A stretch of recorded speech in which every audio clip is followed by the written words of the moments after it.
I'm Luke Huling. I'm part of the 2019 to 2020 Artists in Residence. This is Luke's Connections.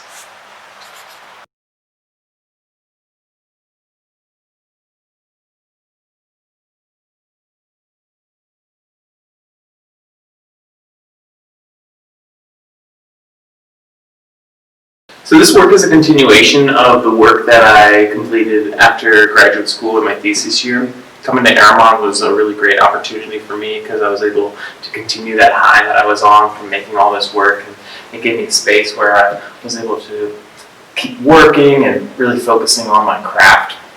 These three pieces in the show, Zipped Relations, are a sort of a continuation of a body that I was working on.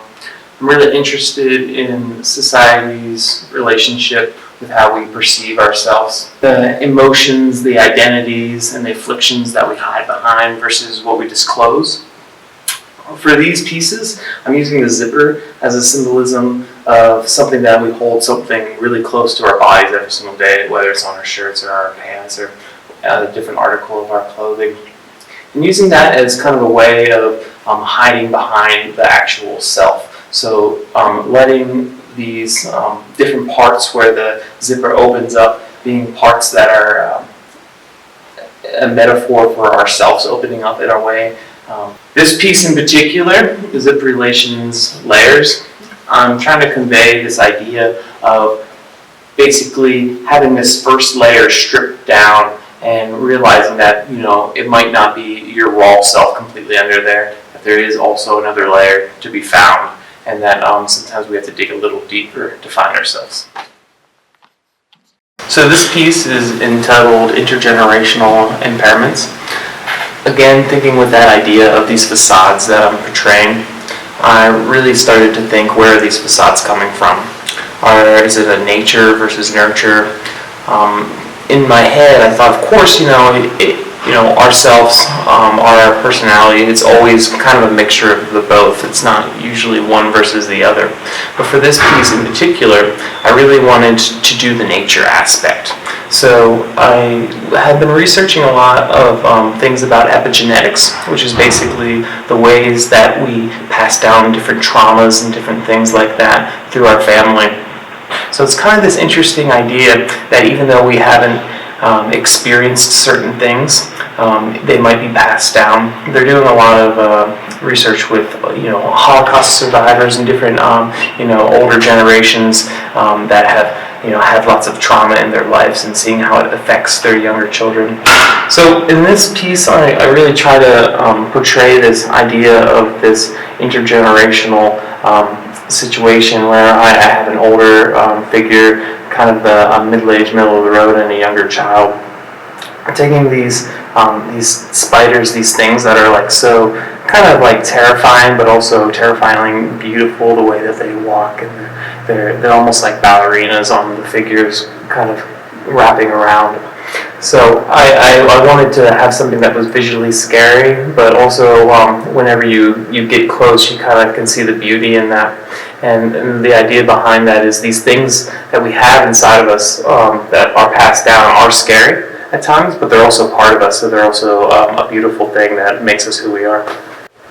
So the way that I construct these is I have an armature, a metal pole with a floor flange, and I'm sculpting each head one by one.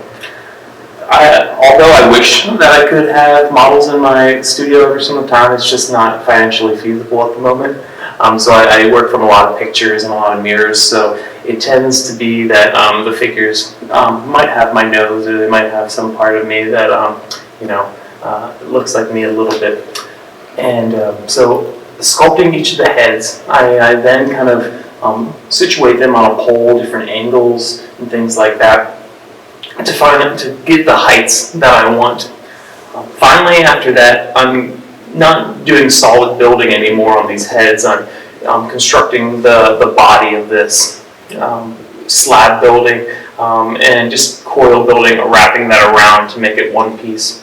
What I really like about these wall pieces is constructed body kind of starts looking like the back of the spider a little bit, and kind of has that nice relation to it.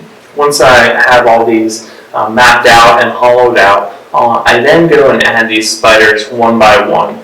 So there's not really a great way of molding these spiders because the legs are so thin. So I'm actually going in there one by one, making these little coils and the adjustments to all 8 of these legs, which can be a little tedious, but it's something that I think is really important in my process, and this idea of multiples that is very apparent in a lot of my work.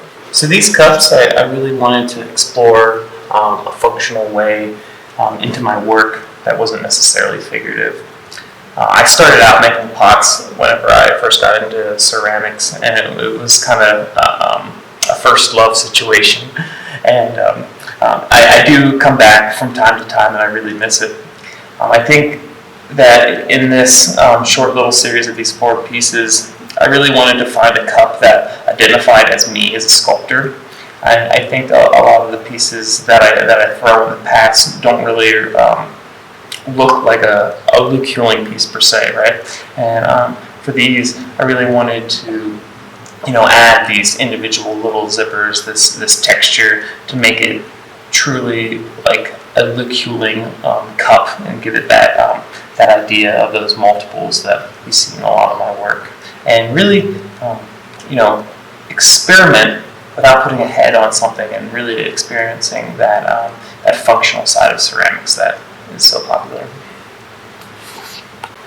Being here at Arrowmont has really given me the time and the space that I really needed after graduate school. I was able to be introduced to so many great artists in my field.